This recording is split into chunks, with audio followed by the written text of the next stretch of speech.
यादव नहीं रह गया और कोई कुर्मी नहीं रह गया।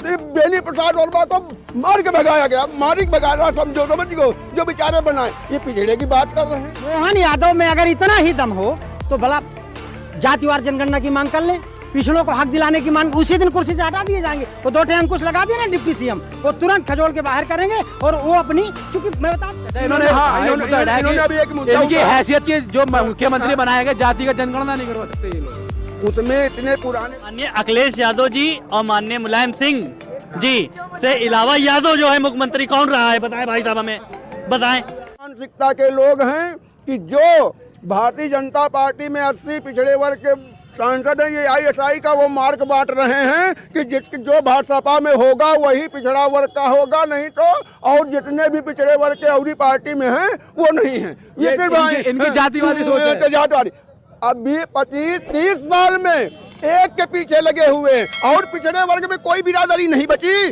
कुर्मी नहीं बचा, काची नहीं बचे, मौर्य नहीं बचे। तुम उनको राष्ट्रीय अध्यक्ष, उनको मुख्यमंत्री बना देते, तुम उसी के पीछे पीछे एक घर के पीछे कितनी चापलूटी करोगे और समाज को चूतिया बना रहे हो, समाज को चूतिया बना रहे हो। अरे समाज अब पढ़ा लिखा हो गया है। ठीक है, मैं आपकी बात समझ गया, मगर एक सवाल ये उठता है, आपने मुद्दा उठाया कि कोई कुर्मी पिछड़े नहीं है या अन्य पिछड़े नहीं है, तो मोदी जी भी तो किसी कुर्मी को मध्य प्रदेश का मुख्यमंत्री बना सकते थे। फिर वही चीज ये भारतीय जनता पार्टी सबका साथ सबका विकास, कोई भी बन सकता करे। कार्यकर्ता बेस्ड पार्टी ये प्राइवेट लिमिटेड कंपनी नहीं है, प्राइवेट लिमिटेड कंपनियां हैं और जो पार्टियां हैं जो अपने परिवार को, अपने नातेदार को, अपने रिश्तेदार जैसे रिलायंस है तो वो अपने रिश्तेदार पहले मेन पद पे बैठाएगी और पीछे से नीचे जितने कार्यकर्ता सब चपरासी। 30 साल से चपरासी बनाए पूरे समाज को घूम रहे हैं, 30 साल से पीछे पीछे लिए घूम रहे हैं और कोई यादव नहीं रह गया और कोई कुर्मी नहीं रह गया। सिर्फ बेनी प्रसाद वर्मा को मार के भगाया गया, मारी के भगाया, समझो समझ गो जो बेचारे बनाए। ये पिछड़े की बात कर रहे हैं। अनुप्रिया पटेल पिछड़ी नहीं है, सिर्फ इनके में जो पटेल हैं वो पटेल हैं, उनके पर ISI का ठप्पा लगा हुआ है कि वो है पिछड़े वर्ग के और जितने पिछड़े वर्ग के नेता हैं वो पिछड़े वर्ग के नहीं, जिस किसी भी पार्टी में वो नहीं है। अच्छा एक बार बताइए, अनुप्रिया पटेल को जब सरकार बनी 2019 में, मोदी जी द्वारा सरकार बनी, अनुप्रिया पटेल ने मांग करी कि मुझे कैबिनेट मंत्री बनाया जाए, तो मोदी जी ने उनको राज्य मंत्री पद से भी हटा दिया उस वक्त। उसके बाद में फिर उनको जब मतलब कैबिनेट का विस्तार हुआ तो उनको फिर दोबारा से राज्य मंत्री बनाया गया। तो मोदी जी जो हैं क्या पिछड़ों को सिर्फ ऐसे पद देते हैं जो जिनका कोई मतलब नहीं होता? बस यही तो है, तुम स्वयं जब अपने को महत्वहीन बन बैठोगे तो ये सोच संकुचित सोच वाले जो व्यक्ति पद की बात नहीं। अनुप्रिया पटेल जी के अंदर गट्स है, वो सांसद हैं, जनप्रतिनिधि हैं, उनको छोटा विभाग मिले, चाहे जिसको छोटा विभाग मिले वो छोटा विभाग चमका करके अपनी छत बना लेंगी। तो किसी को बड़े विभाग मिल जाए, काम न कर पाए, उनको कर रही हैं, वो बड़ा काम करेंगी, वो कब उनको दे रहे हैं। यहाँ कैबिनेट मंत्री आपकी फिल्म पढ़ेगा, कहीं नहीं होगा। और हर समाज के लोग यहाँ पे जुड़े हुए हैं, हर समाज के लोग इसमें जुड़े हुए हैं, हर समाज का वोट मिला है। भाजपा सर्व समाज की पार्टी है, सबका साथ, सबका विकास, सबका विश्वास। और जितनी योजनाएं भारतीय जनता पार्टी की हैं वो कोई भी व्यक्ति आकर के अंदर आत्मा से कह दे सबको मिल रहा है, ऑनलाइन मिल रहा है। भाजपा जो है केडर बेस पार्टी है, उनका एक छोटा सा कार्यकर्ता भी मुख्यमंत्री बन सकता है, प्रधानमंत्री बन सकता है। लेकिन क्या समाजवादी पार्टी में कोई छोटा सा कार्यकर्ता राष्ट्रीय अध्यक्ष बन सकता है या उत्तर प्रदेश का मुख्यमंत्री बन सकता है? क्यों नहीं बन सकता? ये कहाँ बना? फिर वही बात, ये बताइए, सेफाई परिवार के अलावा समाजवादी पार्टी में किसी को पद मिला? ये समाजवादी पार्टी के अंदर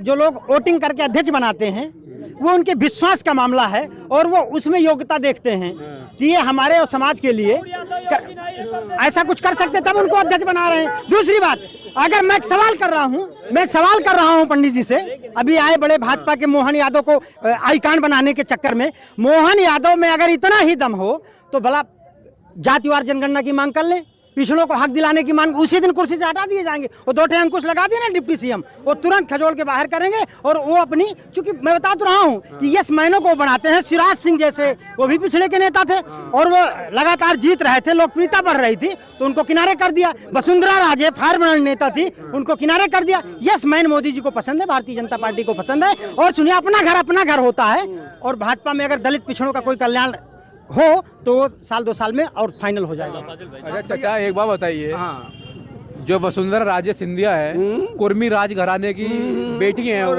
रानी है। रानी है। रानी को फिर देना चाहिए। लेकिन राजस्थान के अंदर उनको हटा के हटा के हर कार्यकर्ता से बड़ी, तो हम फिर कह रहा हूँ, भारतीय जनता पार्टी का हर कार्यकर्ता राजा रानी है। अच्छा। हर कार्यकर्ता प्रधानमंत्री, हर कार्यकर्ता मुख्यमंत्री, हर कार्यकर्ता विधायक है। हर जो वोट देने वाला वो विधायक है, समझ गो। और यही नीति है भारतीय जनता पार्टी की, कोई छोटा नहीं, सिर्फ गरीब बड़े की। इन्होंने एक मुद्दा उठाया चाचा, इन्होंने अभी एक मुद्दा, इनकी हैसियत के जो मुख्यमंत्री बनाए गए, जातिगत जनगणना नहीं करवा सकते ये लोग। उसमें इतने पुराने समाजवादी नेता थे, राम गोविंद चौधरी की हैसियत नहीं, अंबिका चौधरी की हैसियत नहीं, क्योंकि वो नहीं, वो जातिगत जनगणना 24 के बाद होगी। सुनो, और जातिगत जनगणना नहीं होगी, जो पिछड़ों के पिछड़े ही 20%, 80% पिछड़ों का हक खाए हुए हैं, उसकी भी जनगणना होगी। इस आय से जो संपत्ति है, हाँ, वो उसी में बांटा जाएगा।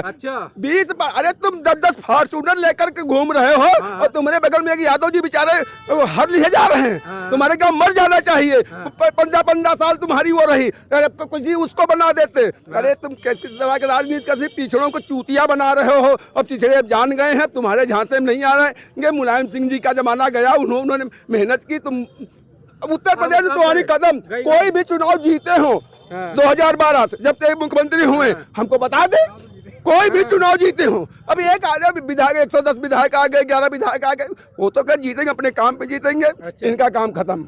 देखिए, सबसे पहले तो मैं आपको बता देना चाहता हूँ, जैसे भाई साहब अभी बोल रहे थे कि वहाँ के जो है यादव मुख्यमंत्री बन गए, ठीक है। अरे भाई साहब बन गए तो इनको तो खुशी होनी चाहिए कि आज तक इनके समाज आज तक सुन लीजिए, बिल्कुल आज तक माननीय अखिलेश यादव जी और माननीय मुलायम सिंह जी से अलावा यादव जो है मुख्यमंत्री कौन रहा है? बताएं भाई साहब, हमें बताएं। ठीक, मुख्यमंत्री कौन रहा है? और भाजपा ने, देखिए, इनका दिल वाकई बहुत बड़ा है, भाजपा वालों का वाकई बहुत बड़ा दिल है कि वो जातिवाद नहीं देखते हैं। जो उस लायक होगा वो मुख्यमंत्री बनेगा। मैं भी मुख्यमंत्री बन सकता हूँ, मैं भी एक कार्यकर्ता हूँ भाजपा का। सुन लीजिए मेरी बात, पहले सुन लीजिए, मैं भी बन सकता हूँ, मैं भी एक भाजपा का कार्यकर्ता हूँ। यहाँ पे कार्यकर्ता और बड़े प्रधानमंत्री जी भी कभी आज तक उन्होंने ये नहीं बोला कि उनसे कभी भी इंटरव्यू हुआ है, उन्होंने यही बोला है कि मैं भी एक भाजपा का कार्यकर्ता हूँ। अच्छा जी, और इन्होंने, सुन लीजिए, इन्होंने उठाई बात डिप्टी सीएम की, 2 जो है बैठाल दिए गए हैं नीचे। तो भाई साहब से शायद मैं, या तो इनको नॉलेज है या मुझे लगता है नॉलेज होगी, और नहीं है तो मैं इनको बता दे रहा हूँ कि डिप्टी सीएम नीचे क्यों बैठते हैं। तो इनसे सबसे पहले, क्या उत्तर प्रदेश में क्या डिप्टी सीएम नहीं है क्या? अपने यहाँ 2 है ना, एक माननीय हमारे ब्रजेश पाठक जी हैं, और माननीय, सुन लीजिए मेरी बात पहले, आपने डिप्टी सीएम पे बात क्यों उठाई? आपने या तो आपको बात नहीं उठानी चाहिए थी, अगर उठाई है तो सुनने की क्षमता रखिए आप। अब ये बताइए कि इन्होंने बोला कि डिप्टी सीएम जो है 2 नीचे लटका दिए गए यादव के नीचे, ठीक है, मोहन यादव के नीचे। अब ये बताइए डिप्टी सीएम क्यों होते हैं? आपको नहीं पता, मैं बता रहा हूँ। इसलिए होते हैं कि उत्तर प्रदेश का मुख्यमंत्री अगर यहाँ पे अपने क्षेत्र में नहीं होता है, जैसे उत्तर प्रदेश में हमारे योगी आदित्यनाथ जी रहते हैं, अगर ये गोरखपुर चले गए तो भाई साहब यहाँ अगर कोई कांड हो गया, किसी प्रकार की कोई दुर्घटना हो गई, तो कौन संभालेगा? ये बताइए पहले। दूसरी चीज, हमारे उत्तर प्रदेश में सबसे पहले तो मैं आपको ये बता देना चाहता हूँ आपके चैनल के माध्यम से कि उत्तर प्रदेश में जितना भी भ्रष्टाचारी वगैरह फैला था ना, इसलिए डिप्टी सीएम बैठा ले गए। अच्छा, डिप्टी सीएम जी। अब रीजन पूछिए, इनको बड़ी तकलीफ है कि भाई साहब यादव बन गया मुख्यमंत्री। अरे भाई साहब, आप नहीं बना पाए यादव को मुख्यमंत्री, आपके ऊपर हमें शर्म आ रही है कि आप नहीं बना पाए। भाजपा का दिल इतना बड़ा है कि वो यहीं से सबको दिख गया कि भाजपा का दिल वाकई कितना बड़ा है। नरेंद्र मोदी जी सही कहते, 56 दिन का सीना नहीं, 56 दिन का उनका दिल है। दिल है। अच्छा जी, जो एक तरफा उन्होंने गलत नारा नहीं दिया है, सबका साथ, सबका विकास, सबका विश्वास। अच्छा वाकई दिल जीत लिया भाई, मोदी जी ने दिल जीत लिया। अच्छा ये बताइए, इनको असल में कुछ ज्ञानवान नहीं है। बताइए, आप बताइए। अच्छा आप ये बताइए, आप कह रहे हो कि मोहन यादव की इतनी हैसियत नहीं कि जाति का जनगणना नहीं करा सकते, सवाल नहीं, सवाल ही नहीं, लेकिन ये इनका कहना ये है कि मोदी जी का दिल इतना बड़ा 56 इंच का उनका दिल है कि वो किसी भी एक छोटे से कार्यकर्ता को मुख्यमंत्री बना सकते हैं, यादव समाज का मुख्यमंत्री। यही तो विडम्बना है। वो नागपुर के कार्यालय से जो आएंगे उन्हीं को बनाएंगे, बाकी किसी को नहीं बनाएंगे। आरएसएस की एक बड़ी सोच है, वो साजिश के तहत ये कह रहे हैं आम भाजपा वालों को बना दे, भला इनका एक मंत्री बना दे तो मैं जानूं। सवाल ये नहीं है। तो 2024 की जो रणनीति बना रहे हैं उसका कहीं कोई असर नहीं है। मैं आपको सीधी सीधी बात बता दूं, 3 राज्यों में बम्पर बहुमत से सरकार आ गई। फिर वही बात, लोकसभा और विधानसभाओं में अंतर होता है ना। मोहन यादव को आप मोहन पर टारगेट कर रहे हैं कि मोहन यादव को बना दिया तो उत्तर प्रदेश में 8 वोट मोहन यादव को नहीं मिलेगी। समाजवादी पार्टी को पूरा यादव जाएगा, और पूरा यादव नहीं, पिछड़े वर्ग के सारे लोग जाएंगे। और इनका चिल्लाएं दो 100 ठे मोहन बन जाएं, बगैर अंकुश के वो काम नहीं कर सकते। भाई साहब मैं आपसे बता तो रहा हूँ, मोहन की अगर इतनी मुख्यमंत्री है, बधाई, जातिवाद जनगणना की बात कर लें। मैं कह तो रहा हूँ कि आप क्यों नहीं आप ये अभी कहाँ हमारे स्वामी जी पंडित जी वो कह रहे थे जातिवाद यादव वो खा जा रहा है। मैं कह रहा हूँ आप यही तो जांच करा लीजिए, यही तो सबको अलग अलग आरक्षण दे दीजिए, उनके जिसकी जितनी हिस्सेदारी उसकी इतनी भागीदारी वाली बात। तो आइए करिए ना, सरकार आपकी है, यूपी में केंद्र में आपकी है, आप पीछे क्यों हट रहे हैं? क्यों जनता को गुमराह कर रहे हैं आप? क्यों गुमराह कर रहे हैं आप? सरकार तो आपकी है ना। इसलिए मोहन यादव का कोई असर नहीं है। यादव उत्तर प्रदेश में धरती पुत्र को अपना आदर्श मानता है, समाजवादी पार्टी में आस्था व्यक्त करता है। बस ये कह रहे हैं कि जितनी जिसकी भागीदारी, जितनी जिसकी हिस्सेदारी उसकी उतनी भागीदारी। ठीक है, तो भाई साहब से मैं सबसे पहले पूछना चाहता हूँ कि हमें नीतीश कुमार जी जो है बिहार में ने तो उन्होंने एक सर्वे करवाया था, जाति जनगणना का सर्वे हुआ था। भाई साहब सर्वे तो हुआ, सर्वे में सबसे ज्यादा किसकी वहाँ पे निकली आबादी? मुसलमान भाइयों की, यादवों की निकली। अरे फिर वही चीज है, फिर वही चीज है। मुसलमान आप ये बताइए वहाँ पे जो लोहार नहीं है क्या? वहाँ बिहार में लोहार है कि नहीं है? लोहार की लिस्ट में नाम आप बताइए, अभी फोन निकालिए, अभी फोन निकालिए।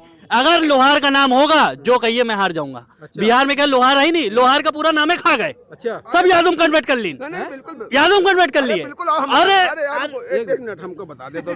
चाचा एक बार बताओ, चाचा एक बार बताओ। ये कह रहे हैं कि आप आए कह रहे हैं कि जिसकी जितनी हिस्सेदारी उसकी उतनी भागीदारी। अब अगर एक सर्वे होगा तो पता चल जाएगा कि इस देश की जो प्रॉपर्टी है वो किन के हाथ में है। हाँ बिल्कुल। तो आपको क्या लगता है कि जाति का जनगणना भी होनी चाहिए और आर्थिक जनगणना भी होनी चाहिए? बिल्कुल, आर्थिक जातिगत भी जनगणना हो, आर्थिक भी जनगणना हो, और उस जाति में कितने संपन्न हैं और कितने परेशान हैं, और उस जाति का जितना भी संपन्नता, एक जैसे कि चकबंदी में मान दिया गया कि 18 बीघा जमीन रह जाएगी और सारी जमीन सरकार की हो जाएगी, वो जो गरीब होंगे उनमें बांट दी जाएगी। वैसे उनकी संपत्ति को हड़प करके उसी जाति में पिछड़े में और दूसरे को न दें। एक क्राइटेरिया बना दे, 1 करोड़ रख से तुम्हारे 2 परिवार हैं तो 1 करोड़ तुम्हारे लिए सफिशियंट है। 1 करोड़ में तुम्हारा परिवार मीडियम सबको लाना है तो बराबर तो लाना, तभी तो ला पाओगे। ऐसे नहीं ला पाओगे कि हमारे पास 10 करोड़ रहा है उनके पास 1 करोड़ रहा है। सबकी सारी बिरादरियों को, ऐसे नहीं हम कह रहा हूँ पिछड़ी जाति, सब उस बिरादरी की सारी बिरादरियों का जो उसकी जितनी संपत्ति है उसका आकलन करके पहले उस बिरादरी में बांट दिया जाए, उसको बराबर किया जाए। उसके बाद फिर सब, उसके बाद सरकार से जो सुविधाएं हो जो उसमें उस कैटेगरी में सबको एक साथ भी दिया जाए। या तो पहले हमको तो ये निर्णय होना चाहिए कि किस बिरादरी में कितने गरीब हैं। कि 80% का 20% खा रहे हैं। अरे यार तुम एक घर में एक अधिकारी हो गया, उसके 4 लड़के, चारों सरकारी नौकर। एक सवाल उठ रहा है, उत्तर बिहार के अंदर भूमि आरोग्य की जनसंख्या कितनी % आई है? हम देखो 3 या 4.5 वो 4% के बीच में आई है, लेकिन उनका जमीनों पर कब्जा कितना है? 70%। हम कह रहे हैं हमको क्या करेंगे ना हटाओ। मैंने तो क्या कहा कि हमें जिस बिरादर, मैंने कोई नहीं कहा पर्टिकुलर किसी पिछड़ी जात की वो उसकी संपत्ति की जनगणना होनी चाहिए। मैंने कहा हर बिरादरी की, हर जात की जनगणना हो, और हर जात में उसकी जनगणना होने के बाद उसको